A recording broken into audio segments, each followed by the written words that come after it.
करेंगे। ओम भूर्भुवः स्वः तत्सवितुर्वरेण्यं भर्गो देवस्य धीमहि धियो यो न प्रचोदयात्। दोनों हाथों का दर्शन करेंगे। हाथों पर रखें। हरिओम।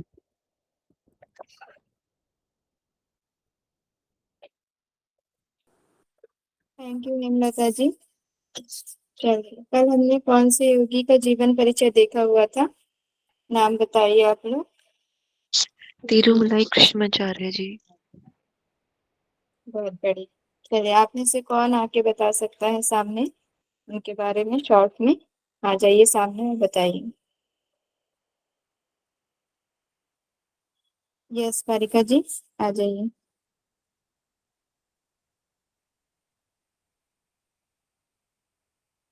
जी मैम, एक सेकेंड। हाँ जी। तिरुमलाई कृष्णाचार्य जी, इनको दूसरे नाम से टी कृष्णाचार्य भी जाना जाता है शॉर्ट में। और इनके अन्य नाम भी हैं, जैसे फादर ऑफ मॉडर्न योग भी माना जाता है इनको। इनको आर्किटेक्ट ऑफ विन्यासा स्टाइल भी माना जाता है। प्लस इन्होंने हठ योग को दोबारा से ये लैमलाइट में लेकर आए। इनकी माताजी रंग नायिका अम्मा जी, पिताजी तिरुमलाई टट्टाचार्य जी थे। इनका जन्म 18 नवंबर 1888, हिंदी में नहीं आता बोलना, 1888 में इनका जन्म हुआ, 18 नवंबर को। नाम इनका बचपन का तिरुमलाई कृष्णाचार्य ही था। स्थान इनका था, जिस जगह पे इनका जन्म हुआ, गांव था मुचुकुंदापुरम, जिला चित्रदुर्ग, कर्नाटका, साउथ इंडिया। यह 6 भाइयों में सबसे बड़े थे। 6 वर्ष की उम्र से ही इन्होंने संस्कृत बोलना लिखना सीख लिया था। इनके गुरु में एक सबसे विशिष्ट बात यह है कि इनके गुरुओं में इनके पिताजी भी थे। पिताजी और बाबू भगवान दास, पत्नी इनकी नामगिरी अम्मा जी। इन्होंने योग पद्धति विन्यासा कर्म योग में ज्यादा करी, अच्छे से करी। विन्यासा योग, जिसके नाम पर आगे हम विन्यास योग आज के डेट में हम जो जानते हैं, यह पद्धति इनके द्वारा आई गई थी, विन्यास कर्म योग। इन्होंने ये आयुर्वेदिक चिकित्सक भी रहे हैं, इनको आयुर्वेदिक का बहुत अच्छा ज्ञान रहा। उसके अलावा आधुनिक योग का जनक कहा जाता है इन्हें। जो आज के टाइम पे हम जो विन्यासा योग में जो हम कर रहे हैं, हठ योग में जो एक नई नई चीजें हम कर पा रहे हैं, एक वैरायटी जो आज के टाइम पे हम लोग निकाल के डिफरेंट तरीके से कर पा रहे हैं, इन्होंने वो एक डायरेक्शन देनी शुरू की थी कि एक पौराणिक योग इस तरह से है, और इसको अगर हम इसके अंदर कुछ चीजें और अपनी भी ऐड करें तो ऐसे भी आ सकता है। और इसके अंदर योग में उसका हमें फायदा ही होगा, नुकसान नहीं होगा। मैसूर में कृष्णाचार्य जी ने गणित पे यानी कि मैथ्स में इन्होंने अपनी पढ़ाई करी। और पढ़ाई पूरी करने के बाद ये इन्होंने धर्म दर्शन, ग्रामर, तर्क शास्त्र शास्त्र के ऊपर भी पढ़ाई करी। 1905 में जब ये 18 इयर्स के थे, तब इन्होंने बनारस में यानी कि बीएचयू में, यहाँ पे इन्होंने अपनी एडमिशन लिया इन्होंने। और ब्रह्म श्री शिव कुमार शास्त्री जी, जो तर्क शास्त्र और संस्कृत का इनको पढ़ाया करते थे, इन्होंने उनसे पूरा इसका ज्ञान लिया। किसका? ब्रह्म श्री शिव कुमार शास्त्री जी से, तर्क शास्त्र और संस्कृत का। संस्कृत जबकि ये 6 साल की उम्र से बोलना और लिखना जानते थे, फिर भी उसको और इन्होंने एनहांस करने के लिए, इन्होंने अच्छे से उसको और समझने के लिए इन्होंने आगे इनसे सीखा, गुरुजी से सीखा। इसके साथ ही कृष्णाचार्य जी ब्रह्मश्री त्रिलिंग राम शास्त्री जी, जो मीमांसा दर्शन, और वामकर्ण भट्टाचार्य जी, जो तर्क शास्त्र की शिक्षा देते थे, इनको इनको पढ़ाया इन्होंने। और 1914 में इन्होंने पटना यूनिवर्सिटी बिहार में इन्होंने फिर प्रवेश लिया। पहले इन्होंने प्रवेश लिया 1905 में बीएचयू में, देन 1914 में इन्होंने पटना यूनिवर्सिटी में एडमिशन लिया। यहाँ पे इनको छात्रवृत्ति भी मिलती थी। और बंगाल के वैद्य कृष्ण कुमार जी आयुर्वेद से उनसे इन्होंने आयुर्वेद का ज्ञान प्राप्त किया, जिससे इनको आयुर्वेद के चिकित्सा माने जाते थे। यहाँ से भी इन्होंने उनका ज्ञान आयुर्वेद का यहाँ से प्राप्त करा।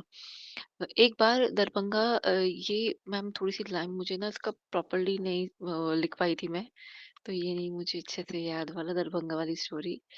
और अम, हाँ जी, बचपन में इनके पिता दत्ताचार्य जी इन्हें आसन प्राणायाम सिखाते थे, क्योंकि इनके प्रथम गुरु इनके पिताजी ही थे। और कृष्णाचार्य जी ने प्रसिद्ध योग गुरु बाबा बाबू भगवान दास से भी योग के बहुत सारी अलग अलग कलाएं सीखी, विधियां सीखी इनसे।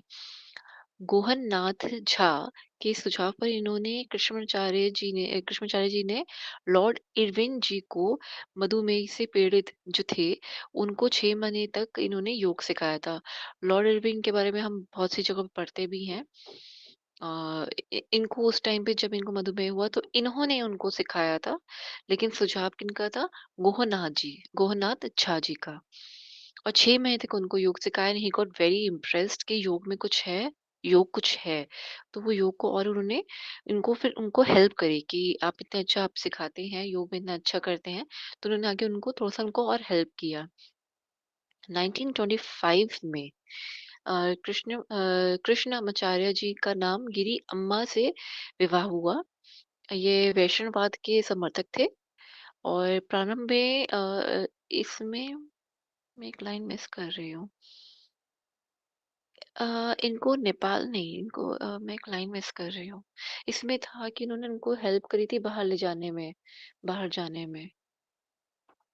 मैं वो लाइन भूल रही हूँ, मुझे नहीं याद आ रहा। इरविन जी ने उनको तिब्बत भेजने की तिब्बत व्यवस्था की भेजने में थी। ना, हाँ जी, हम्म। उनको बाहर भेजने में उन्होंने उनको हेल्प की थी कि आप और योग साधना में और पढ़ाई के लिए आप उस तरफ जाइए।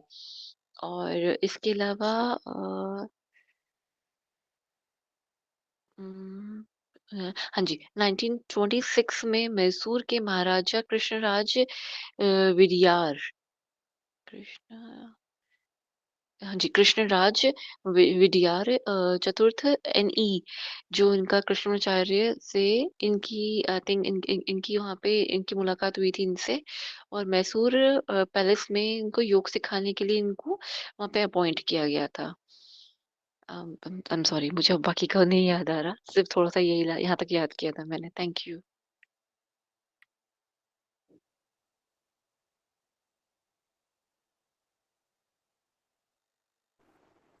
बहुत बढ़िया कारिका जी।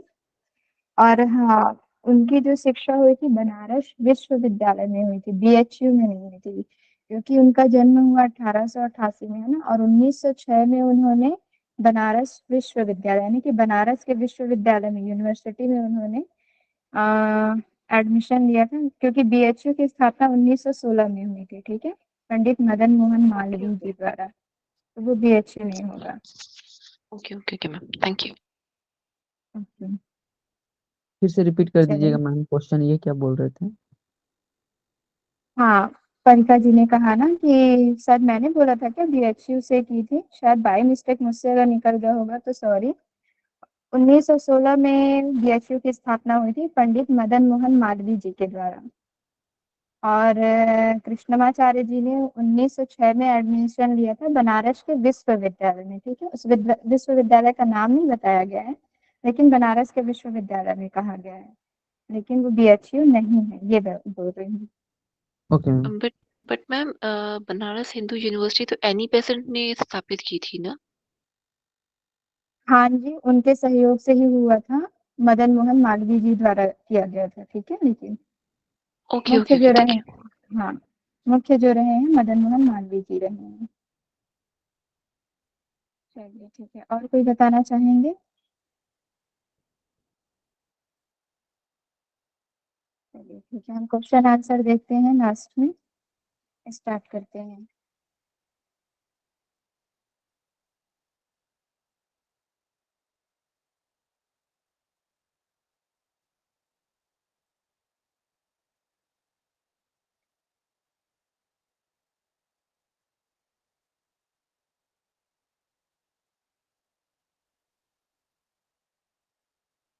मेरी स्क्रीन विजिबल है? जी मैम।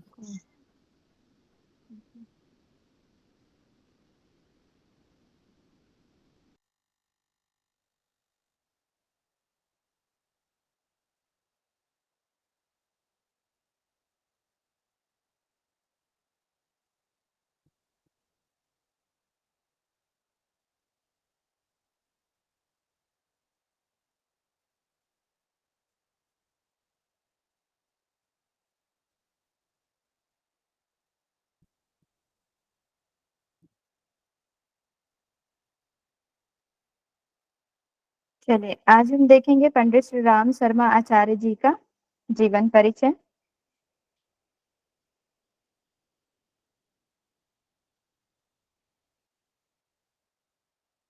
आधुनिक युग के युग दृष्टा के रूप में जाने जाते हैं। आधुनिक युग के युग दृष्टा के रूप में जाने जाते हैं पंडित श्री राम शर्मा आचार्य जी, जिनका जन्म हुआ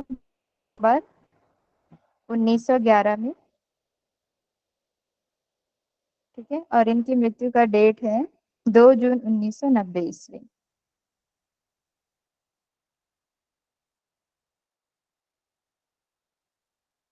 इनको आधुनिक रूप परिचय देते हैं। एक मिनट, आधुनिक काल का क्या माना जाता था मैम? युग दृष्टा। योग ठीक है? दृष्टा। हाँ जी, चलिए ठीक है। पंडित श्री राम शर्मा आचार्य जी का जन्म 20 सितंबर 1911 में उत्तर प्रदेश के आगरा जनपद के आवलखेड़ा नामक गांव में हुआ था।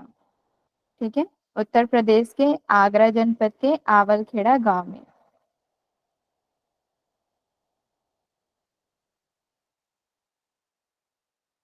इनका जन्म जो डेट है 20 सितंबर 1911, किस राज्य में? तो उत्तर प्रदेश के आगरा जनपद में आवलखेड़ा गांव में हुआ था।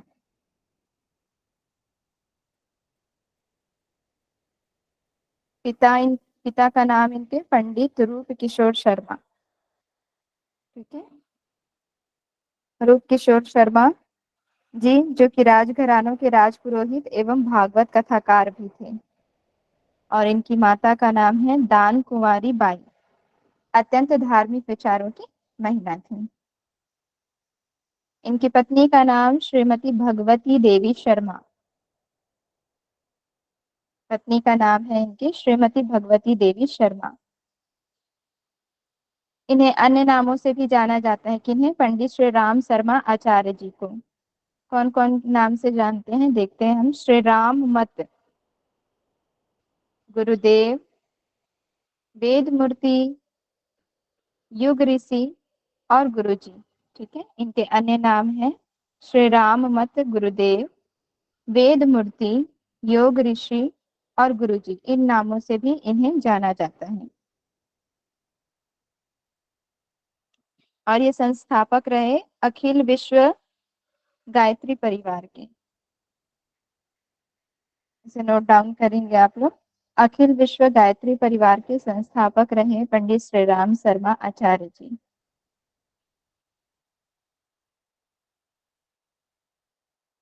स्वामी विवेकानंद जी, उन्होंने पहले ही घोषणा कर दी थी कि शीघ्र ही गायत्री का एक साधक आएगा और वो पूरी दुनिया को प्रकाशित करने का कार्य करेगा। पंडित श्री राम शर्मा आचार्य जी को लेकर उन्होंने भविष्यवाणी की थी। उन्होंने कहा था, किन्होंने? स्वामी विवेकानंद जी ने। हाँ जी, क्या कह रहे हैं? एक बार रिपीट कर दीजिए मैम, वॉइस ब्रेक हो गई थी आपकी, समझ में नहीं आया। अच्छा, स्टार्टिंग से बोलो। विवेकानंद में जी ने क्या कहा था? स्वामी विवेकानंद। वही बता रही हूँ मैं। स्वामी विवेकानंद जी ने पहले से ही भविष्यवाणी की थी। उन्होंने पहले से ही बताया था कि शीघ्र ही गायत्री का एक साधक आएगा और वो पूरी दुनिया को प्रकाशित करने का कार्य करेगा। ये स्वामी विवेकानंद जी के कथन थे। ये मैंने हाईलाइट कर दिया यहाँ पर। ठीक है, उन्होंने स्वामी जी को लेकर घोषणा कर दी थी कि शीघ्र ही गायत्री का साधक आने वाला है जो इस दुनिया को प्रकाशित करेगा। ठीक है, ये स्वामी विवेकानंद जी के कथन थे। चलिए आगे बढ़ते हैं। अधिकारी है श्रीमती सैन बाला पांड्या जी। ठीक है। इनकी पुत्री है स्वामी श्री राम शर्मा आचार्य जी की श्रीमती शैल बाला पांड्या जी, जो कि गायत्री परिवार की अभी उत्तराधिकारी हैं। ठीक है। श्री राम शर्मा आचार्य जी के गुरु का नाम है सर्वेश्वरानंद जी। ठीक है। इनके गुरु का नाम है सर्वेश्वरानंद जी। ब्रह्म वर्चस्व शोध संस्थान, ठीक है, जो कि एक रिसर्च संस्थान है जिसका नाम है ब्रह्म वर्चस्व शोध संस्थान, जिसकी स्थापना जून 1979 ईस्वी में की गई थी पंडित आचार्य जी के द्वारा, पंडित श्री राम शर्मा आचार्य जी के द्वारा। ब्रह्म वर्चस्व शोध संस्थान की स्थापना। आचार्य श्री राम शर्मा आचार्य जी के अनुसार योग की परिभाषा देख लेते हैं। उन्होंने योग को किस तरीके से परिभाषित किया है, तो जीवन साधना ही योग है। चित्त की चेष्टाओं को बहिर्मुखी बनने से रोककर उन्हें अंतर्मुखी करना तथा आध्यात्मिक चिंतन में लगाना ही योग है। ठीक है। आचार्य श्री राम शर्मा जी के अनुसार योग क्या है, तो जीवन साधना ही योग है।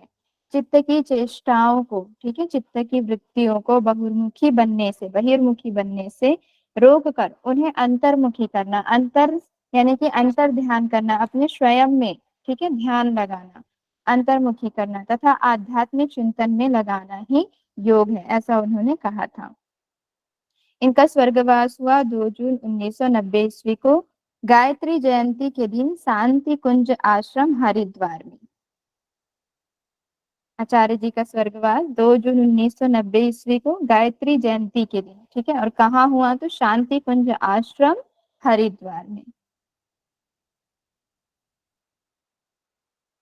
आचार्य श्री राम शर्मा आचार्य जी द्वारा प्रतिपादित योग साधना को प्रज्ञा योग साधना कहा जाता है। ठीक है। प्रज्ञा योग साधना किसके द्वारा प्रतिपादित किया गया, तो आचार्य श्री राम शर्मा आचार्य जी के द्वारा। कौन सी योग साधना प्रतिपादित की गई, तो प्रज्ञा योग साधना। ठीक है। प्रज्ञा योग साधना जो कि 16 आसनों से निहित है ना। जीवनी शक्ति, प्राण शक्ति, ऊर्जा बल हमें प्रदान करती है प्रज्ञा योग साधना। ठीक है। किसके द्वारा प्रतिपादित किया गया, आचार्य श्री राम शर्मा द्वारा। मैम एक से हाँ जी। ये प्रज्ञा योग साधना के बारे में आप एक बार और बता दीजिए। हाँ, प्रज्ञा योग साधना जो कि इसमें 16 स्टेप होते हैं। जैसे हम सूर्य नमस्कार करते हैं, सूर्य नमस्कार में 12 स्टेप होते हैं, वैसे ही प्रज्ञा योग में 16 आसन होते हैं। ठीक है। और गायत्री मंत्र के साथ भी इसके साथ करते हैं मैम। हाँ, गायत्री मंत्र के साथ भी कर सकते हैं। ठीक है। जिसमें ताड़ासन, पाद हस्तासन होता है, वज्रासन, उष्ट्रासन, उसके बाद योग मुद्रासन किया जाता है। फिर नेक्स्ट स्टेप होता है अर्ध ताड़ासन, फिर शशांक आसन किया जाता है, उसके बाद भुजंगासन, इसमें तिर्यक भुजंगासन होता है, दोनों साइड दाएं और बाएं। उसके बाद फिर होता है नेक्स्ट स्टेप शशांकासन, अर्ध ताड़ासन, उसके बाद पुनः उत्कटासन, रिपीट होते जाते हैं। फिर पाद हस्तासन, फिर पूर्व ताड़ासन, जैसे कि ताड़ासन करते हैं उसके बाद ओम चैंटिंग के साथ हाथों को वापस लेकर इसमें आया जाता है। आप लोग इसको गूगल में सर्च करेंगे, आप लोग को इसके आसनों के बारे में मिल जाएगा। ठीक है। और इससे क्या क्या बेनिफिट होते हैं ये भी सब उसमें आपको जानकारी मिल जाएगी। ठीक है। आगे बढ़ते हैं हम।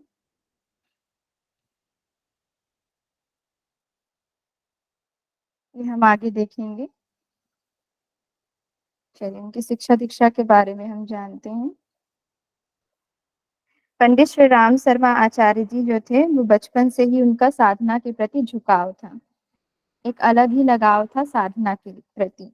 जब श्री राम शर्मा आचार्य जी स्कूल में जब वे पढ़ते थे तब अपने सहपाठियों को बैठाकर आध्यात्म व ज्ञान की बातें उन्हें बताया करते थे।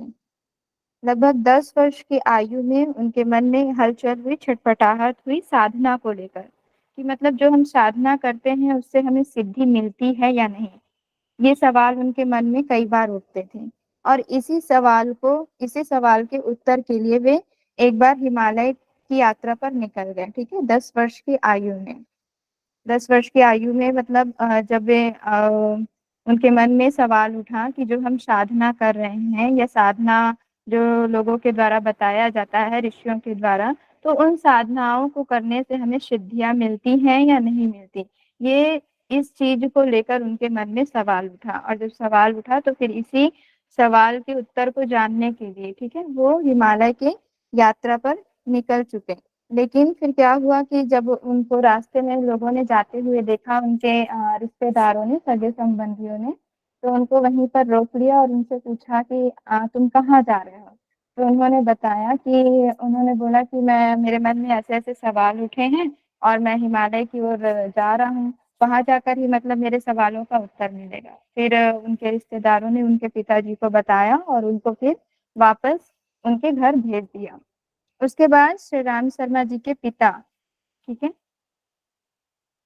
रूप किशोर शर्मा जी, उन्होंने पंडित मदन मोहन मालवीय जी से आग्रह की और उनको फिर शिक्षा दीक्षा देने के लिए कहा। तो पंडित मदन मोहन मालवीय जी ने पंडित श्री राम शर्मा आचार्य जी का यज्ञोपवीत संस्कार करवाया और उन्हें गायत्री मंत्र की शिक्षा दी, ठीक है, या दीक्षा दी बोल सकते हैं। मैम इसकी पहले वाली एक बार रिपीट करेंगे? हाँ, देखिए, पंडित श्री राम शर्माचार्य जी का बचपन से ही साधना के प्रति, ठीक है, ध्यान के प्रति उनका झुकाव था, और वे बचपन में अपने सहपाठियों को साधना के बारे में, ठीक है, योग के बारे में, आध्यात्म के बारे में उनको बताया करते थे। फिर 10 वर्ष की आयु में उनके मन में, जब वे 10 वर्ष के हो गए, ठीक है, उससे पहले वो अपने सहपाठियों को बताया करते थे, उसके बाद जब वे 10 वर्ष के हो गए तो उनके मन में आध्यात्म को लेकर, साधना को लेकर सवाल उठा कि जो हम साधना करते हैं, है ना, उनसे वाकई में सिद्धियां मिलती हैं या नहीं मिलती। इन चीजों को लेकर उनके मन में सवाल उठा और वे इन सवालों के उत्तर को जानने के लिए उनकी खोज में कहाँ चले गए? हिमालय की ओर निकल पड़े। तो जब वे जा रहे थे तो उनके रिश्तेदारों ने, सगे संबंधियों ने उनको देखा और उनसे पूछा कि तुम कहाँ जा रहे हो करके। तो वो बोले कि मैं, मेरे मन में ऐसा ऐसा सवाल उठा है, तो मैं इन्हीं की तलाश में, इनकी खोज में हिमालय की ओर जा रहा हूँ, शायद मुझे उनके वहां से जवाब मिल जाए। फिर उनके रिश्तेदारों ने उन्हें उनके पिताजी को खबर दी और फिर उनको उनके पास पहुंचा दिया। उसके बाद उनके पिताजी ने मतलब आग्रह किया किनसे? पंडित मदन मोहन मालवीय जी से, कि आप इनका यज्ञोपवीत संस्कार करवाएं और इन्हें अपने शिष्य के रूप में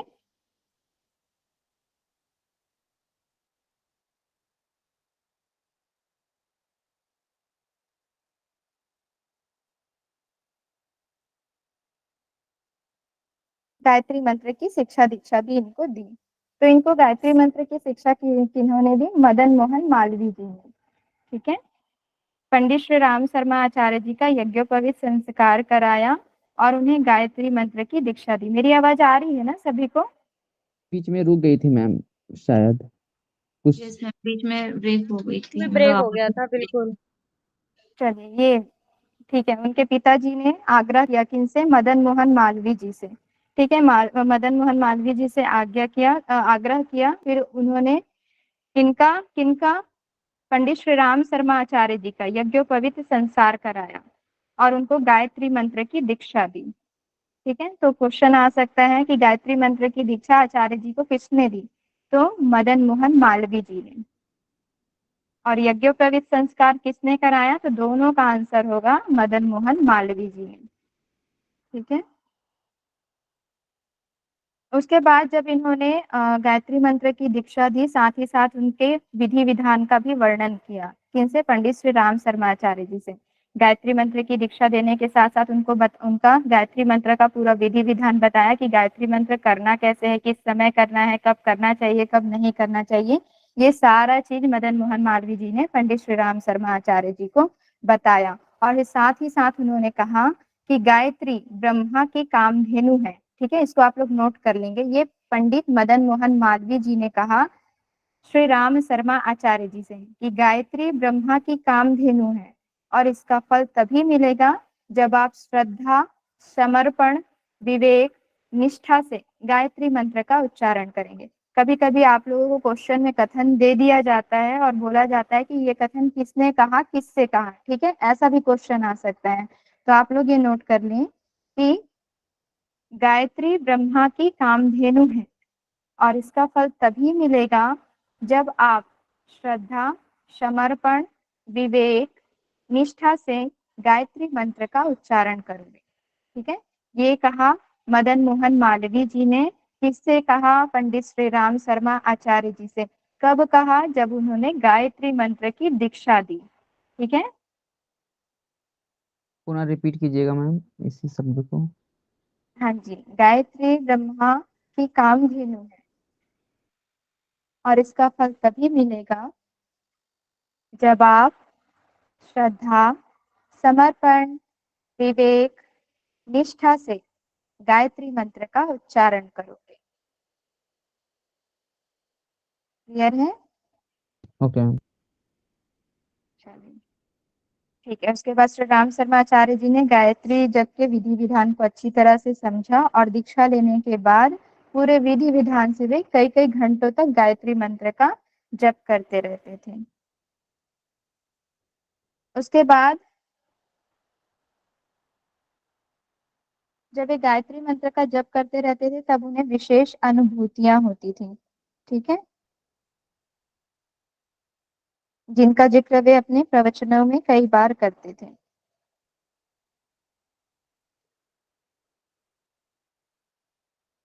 स्वतंत्रता संग्राम के समय भी पंडित आचार्य जी ने अपना महत्वपूर्ण योगदान निभाया। ठीक है, बाबू गुलाब राय व श्री कृष्ण दत्त पालीवाल के अनुभव का लाभ लेते हुए श्री राम शर्मा जी ने अखंड ज्योति नामक पत्रिका का पहला अंक बसंत पंचमी के दिन सन 1938 ईस्वी में प्रकाशित किया था। ठीक है, पंडित श्री राम शर्मा आचार्य जी ने अखंड ज्योति नामक पत्रिका का पहला अंक कब प्रकाशित किया? तो बसंत पंचमी के दिन सन 1938 ईस्वी में प्रकाशित किया। ठीक है, अखंड ज्योति श्री राम शर्मा आचार्य जी ने किया था इसकी शुरुआत। ठीक है, पत्रिका का प्रकाशन कब किया? बसंत पंचमी के दिन सन 1938 में। किसकी सहायता से? तो बाबू गुलाब राय व श्री कृष्ण दत्त पालीवाल।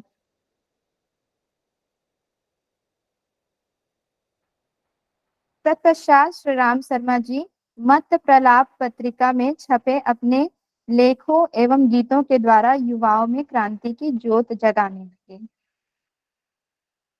ठीक है, स्वतंत्रता संग्राम में बढ़ चढ़कर स्वामी जी ने अपना महत्वपूर्ण योगदान निभाया। ठीक है, योगदान देते हुए उन्होंने बाबू गुलाब राय व श्री कृष्ण दत्त पालीवाल के सहायता से अखंड ज्योति नामक पत्रिका का पहला अंक बसंत पंचमी के दिन सन 1938 ईस्वी में प्रकाशित किया।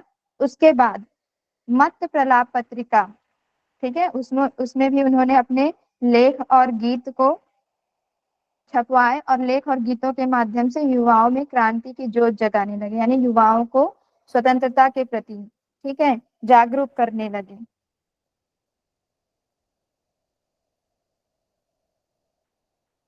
मानव मात्र के कल्याण के लिए अखिल विश्व गायत्री परिवार की स्थापना स्वयं आचार्य श्री राम शर्मा आचार्य जी के द्वारा सन 1950 ईस्वी के दशक में की गई थी।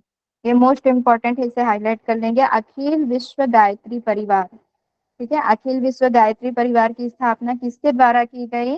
तो पंडित श्री राम शर्मा आचार्य जी के द्वारा। कब की गई? सन 1950 के दशक में।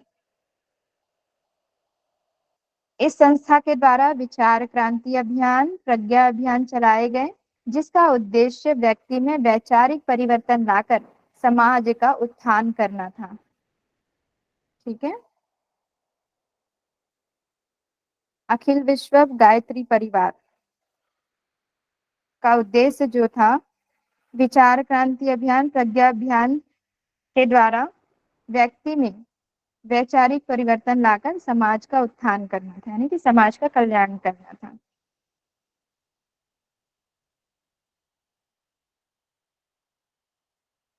चलिए आगे बढ़ते हैं। सन 1958 में मथुरा में सहस्त्र कुंडीय गायत्री महायज्ञ के समय, कब? 1958 में। कहा? मथुरा में सहस्त्र कुंडी गायत्री महायज्ञ के समय पंडित श्री राम शर्मा जी ने युग निर्माण योजना की नींव रखी। ठीक है, 1958 में। कहा? मथुरा में सहस्त्र कुंडी गायत्री महायज्ञ के समय किसकी योजना की नींव रखी? युग निर्माण योजना की नींव रखी। युग योजना के अंतर्गत व्यक्ति निर्माण, इस योजना के अंतर्गत क्या क्या अभियान चलाए गए, ठीक है, उसको बताया जा रहा है। तो व्यक्ति निर्माण, परिवार निर्माण, समाज निर्माण आदि अभियान आचार्य श्री राम शर्मा आचार्य जी के द्वारा गायत्री तपोभूमि मथुरा से निर्माण में आरंभ किए गए थे। ठीक है, 1958 में युग निर्माण योजना की नींव कब रखी गई? 1958 में। ठीक है, आगे बढ़ते हैं। शांति कुंज हरिद्वार में गंगा तट पर स्थित एक पवित्र स्थान है। ठीक है, शांति कुंज कहाँ है? हरिद्वार में गंगा तट पर स्थित एक पवित्र स्थान है जहाँ अखिल गायत्री परिवार का मुख्यालय है। ठीक है, अखिल गायत्री परिवार का मुख्यालय कहाँ है? शांति कुंज हरिद्वार में, जो कि गंगा तट पर स्थित है। इस मुख्यालय की स्थापना आचार्य श्री राम शर्मा जी के द्वारा सन 1971 ईस्वी में की गई थी। ठीक है, 1971 में अखिल गायत्री परिवार का मुख्यालय शांति कुंज हरिद्वार में कब की गई? 1971 में। यहाँ गायत्री माता का देवालय एवं सप्त ऋषियों की प्रतिमाओं के साथ एक भटके हुए देवता का मंदिर भी है। सन 1962 ईस्वी से प्रज्वलित अखंड द्वीप भी यहीं स्थापित है। ठीक है, बताया जा रहा है कि यहाँ और क्या क्या है। तो अखिल गायत्री परिवार का जो मुख्यालय है शांति कुंज में है, हरिद्वार में। ठीक है, जिसकी स्थापना आचार्य जी के द्वारा सन 1971 में की गई थी। और यहाँ गायत्री माता का देवालय है, सप्त ऋषियों की प्रतिमा है। ठीक है, एक भटके हुए देवता का मंदिर भी है। और 1962 से यहाँ प्रज्वलित अखंड दीप भी यहीं स्थापित है। ठीक है, जो 1962 में अखंड दीप जलाई गई थी वो शांति कुंज हरिद्वार में ही स्थापित है। चलिए आगे बढ़ते भटके हैं। हुए देवता का मतलब क्या है? और देवता का नाम है वो, एक भटके हुए देवता। ठीक है, उनका मंदिर है वहाँ।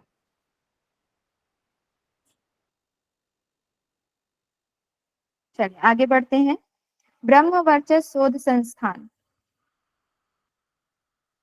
हरिद्वार में गंगा नदी के किनारे शांति कुंज के पास स्थित एक अनुसंधान संस्थान है। ठीक है, रिसर्च सेंटर है। इसकी स्थापना आचार्य श्री राम शर्मा जी ने 1979 में की थी। ठीक है, इसे हमने पहले ही देख लिया है, ब्रह्म वर्चस्व शोध संस्थान। इसकी स्थापना भी आचार्य जी के द्वारा की गई है 1979 में शांति कुंज के पास।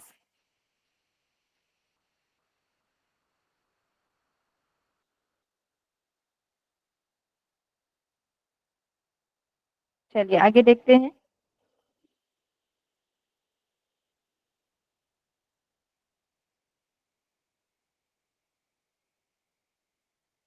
गायत्री परिवार के संस्थापक आचार्य श्री राम शर्मा के दिव्य स्वप्न को साकार करने के उद्देश्य से 11 अप्रैल 2002 ईस्वी को देव संस्कृति विश्वविद्यालय की स्थापना की गई। ठीक है, यहाँ पर ध्यान रखेंगे आचार्य श्री राम शर्मा आचार्य जी के स्वप्न को। ठीक है, उन्होंने स्वप्न देखा था और उसको साकार किसने किया? तो गायत्री परिवार ने। तो यहाँ पर यही बताया जा रहा है कि गायत्री परिवार के जो संस्थापक रहे आचार्य श्री राम शर्मा जी है ना, उनके स्वप्न को साकार करने के उद्देश्य से 11 अप्रैल 2002 को देव संस्कृति विश्वविद्यालय DSVV की स्थापना की गई। पंडित श्री राम शर्मा आचार्य जी ने सन 1984 ईस्वी में पंचकोशी साधना में प्रवेश किया और सन 1990 ईस्वी तक लगभग 6 वर्ष तक इस साधना में लीन रहे। ठीक है, पंचकोशीय साधना की शुरुआत भी किसने की? तो पंडित श्री राम शर्मा आचार्य जी ने। ठीक है, यह पंचकोशी साधना किसने दिया आया? तो आंसर होगा पंडित श्री राम शर्मा आचार्य जी ने। कब? सन 1984 में। ठीक है, और जब उन्होंने प्रवेश किया तब 1990 तक लगभग वे 6 वर्ष इस साधना में लीन रहे। कौन से साधना में? पंचकोशीय साधना। इसके बाद इन्होंने स्वेच्छा से 2 जून 1990 ईस्वी को गायत्री जयंती के दिन प्रातः 8:05 पर गायत्री मंत्र का उच्चारण करते हुए 80 वर्ष की उम्र में स्थूल शरीर को छोड़कर सदा के लिए ब्रह्म तत्व में विलीन हो गए। ठीक है, कब? 2 जून 1990 को। उस दिन गायत्री जयंती का दिन था। सुबह 8:05 पर वे गायत्री मंत्र का उच्चारण करते हुए स्थूल शरीर को छोड़ सदा के लिए ब्रह्म तत्व में विलीन हो गए।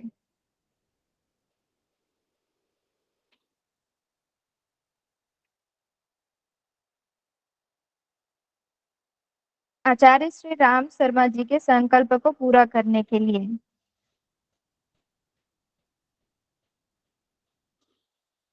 आचार्य श्री राम शर्मा जी के संकल्प को पूरा करने के लिए इनकी पत्नी श्रीमती भगवती देवी शर्मा ने आगे उनका कार्यभार संभाला।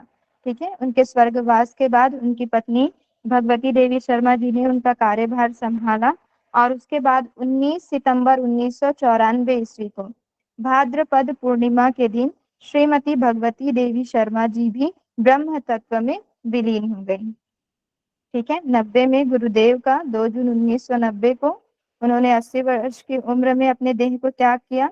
उसके 4 साल बाद 19 सितंबर 1994 को माता जी ने अपने देह को त्याग कर ब्रह्म तत्व में वे विलीन हो गई। चलिए अब इनकी रचनाएं देखते हैं और इनकी साधनाएं देखते हैं। पंडित श्री राम शर्मा आचार्य जी की प्रमुख ध्यान साधनाओं में से सबसे महत्वपूर्ण है सविता ध्यान साधना, ज्योति अवतरण की ध्यान साधना, दिव्य अनुदानों की ध्यान धारणा, प्राणाग्नि कुंडलिनी ध्यान और रसानुभूति अमृत वर्षा ध्यान। ठीक है, इनकी प्रमुख ध्यान साधनाएं हैं। पहला है सविता ध्यान साधना जो कि सबसे महत्वपूर्ण है, फिर है ज्योति अवतरण की ध्यान साधना, तीसरा दिव्यानुदानों की ध्यान धारणा, चौथा प्राणाग्नि कुंडलिनी ध्यान और पांचवा है रसानुभूति अमृत वर्षा ध्यान। ये आप लोग याद रखेंगे, पेपर में पूछे जाते हैं। कोई भी ध्यान दे दिया जाएगा और फिर उसमें ऑप्शन में दिया रहेगा कि किसने कौन सा ध्यान दिया। ठीक है, चलिए आगे बढ़ते हैं, इनकी प्रमुख रचनाएं देखते हैं। इनकी प्रमुख रचनाओं में है आध्यात्म एवं संस्कृति, गायत्री और यज्ञ, विचार क्रांति, व्यक्ति निर्माण, परिवार निर्माण, समाज निर्माण, युग निर्माण, वैज्ञानिक आध्यात्मवाद, बाल निर्माण, वेद पुराण एवं दर्शन, प्रेरणाप्रद कथा एवं गाथाएं, स्वास्थ्य और आयुर्वेद, ये इनकी प्रमुख रचनाएं हैं। आध्यात्म एवं संस्कृति है, गायत्री और यज्ञ, विचार क्रांति, व्यक्ति निर्माण, परिवार निर्माण। ठीक है, ये सारी रचनाएं उन्होंने कब लिखी? जब उन्होंने युग निर्माण योजना की नींव रखी थी। ठीक है, तो उसके अंतर्गत आता है विचार क्रांति हो गया, व्यक्ति निर्माण हो गया, परिवार निर्माण, समाज निर्माण, है ना, युग निर्माण। और इन्होंने नारा भी दिया था, युग बदलेगा हम बदलेंगे। ठीक है, वैज्ञानिक आध्यात्मवाद, बाल निर्माण, वेद पुराण एवं दर्शन, प्रेरणाप्रद कथा गाथाएं और स्वास्थ्य और आयुर्वेद।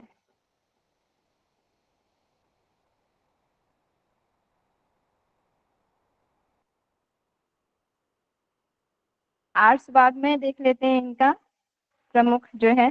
आर्ट्स का अर्थ क्या होता बोला है, था? युग देवा की युग निर्माण और क्या? हाँ, हम बदलेंगे युग बदलेगा, उन्होंने नारा दिया हुआ था।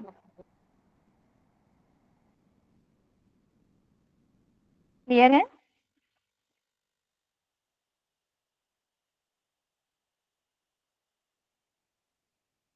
और उन्होंने एक नारा दिया हुआ था, मनुष्य भटका हुआ देवता है। जो वहां भटके हुए देवता की एक मंदिर है ना, तो उसी से उन्होंने नारा भी दिया था, मनुष्य एक भटका हुआ देवता है। ठीक है, चलिए भटके हुए देवता के अंदर ना हम हमारा ही रूप दिखता है, मतलब क्या बोल रहे हैं? आवाज बहुत स्लो आ रही है। जो वो भटका हुआ जो देवता का जो मंदिर है ना वहां पे, हाँ उसके जी, अंदर हमारी ही प्रतिमा दिखती है, मतलब उसके अंदर ऐसे मिरर लगाए हुए हैं। अच्छा, ठीक है जी। चलिए आर्ट्स भाग में देखते हैं हम।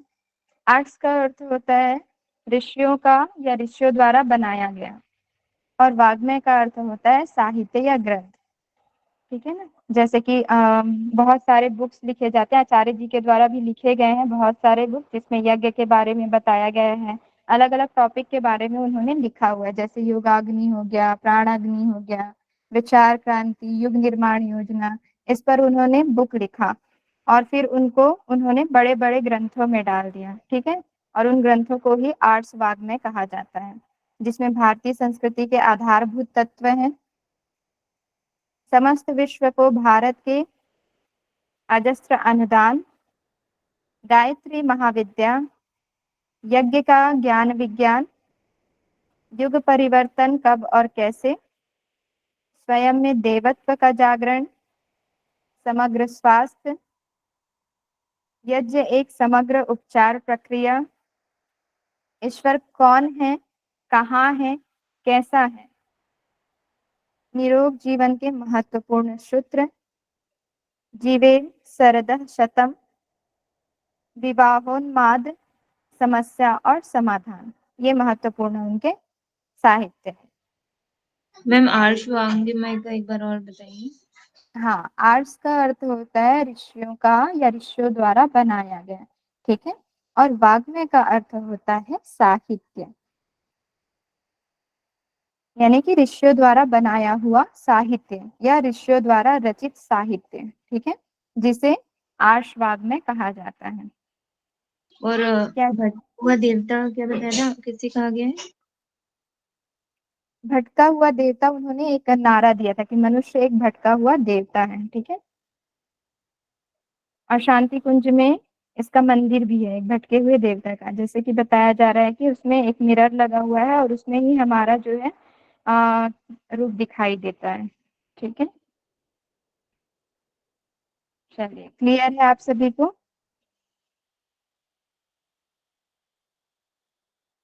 मैम वो जो हिमालय चले गए थे वो 10 वर्ष की उम्र में गए थे ना? हाँ जी, 10 वर्ष की आयु में गए थे, जा रहे थे, लेकिन बीच में ही उनको फिर उनके रिश्तेदारों ने रोक लिया। ठीक है। जैसे हम कहीं जाते हैं तो हमारे कोई परिचित मिल गए तो फिर बीच में रोककर पूछते कहाँ जा रहे हो, वैसे ही उनको भी पूछा गया कि कहाँ जा रहे हो करके। फिर उन्होंने बताया होगा कि मैं हिमालय जा रहा हूँ, वहाँ इन प्रश्नों के उत्तर की खोज में जा रहा हूँ। फिर वैसे ही फिर तुरंत उनके पिताजी को बताया गया, खबर दी गई और फिर उनको उनके पिताजी के पास वापस लेकर चले गए। चलिए, ठीक, किसी और किसी के कुछ डाउट हो तो पूछें। डाउट नहीं मैम, इनको एक ऐड कर सकते हैं हम लोग कि 1991 में भारत सरकार ने इनका एक पोस्टल स्टैम्प भी रिलीज किया था। जी जी। हाँ, और जब उन्होंने स्वतंत्रता का जो ये चल रहा था लड़ाई, तब उन्होंने भी ये किया था, जोर शोर से उन्होंने हिस्सा लिया था लड़ाई में। तब महात्मा गांधी ने उनका सम्मान किया था और उन्हें मतलब जो आगरा का जो मैनपुरी पैलेस है आगरा का, तो वहां पे उनका ये किया था, सम्मान किया था। एक प्रभारी नेता स्वतंत्र लड़ा के तौर पे उनको बकायदा वहां पे ये किया था, रिकॉग्नाइज किया था।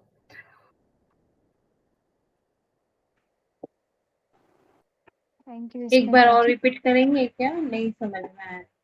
हाँ स्मिता जी, आप रिपीट कर दीजिए। हाँ, मतलब स्वतंत्रता की जब लड़ाई चल रही थी, तब महात्मा गांधी ने इन्हें इनका आगरा के एक पैलेस में सम्मान किया था कि ये हमारे जो प्रमुख नेता है स्वतंत्रता लड़ाई में, तो उनमें से इन्हें भी मतलब शामिल किया था कि ये भी एक उन्हीं में से एक है करके।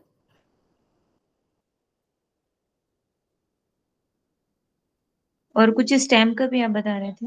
1991, मतलब उनकी जो डेथ हुई थी 1990 में, तो उसके एक साल बाद उनको जो फर्स्ट डेथ एनिवर्सरी थी, उसी टाइम पे उन भारत सरकार ने एक स्टैम्प, पोस्टल स्टैम्प ये किया था, जारी किया था उनके नाम से।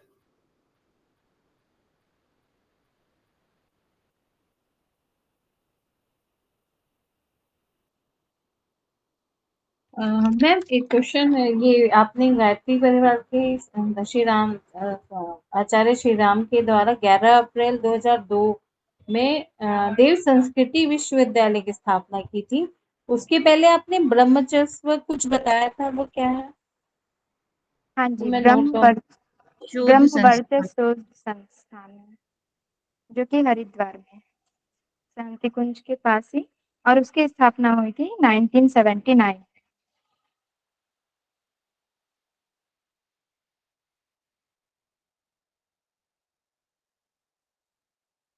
ठीक है।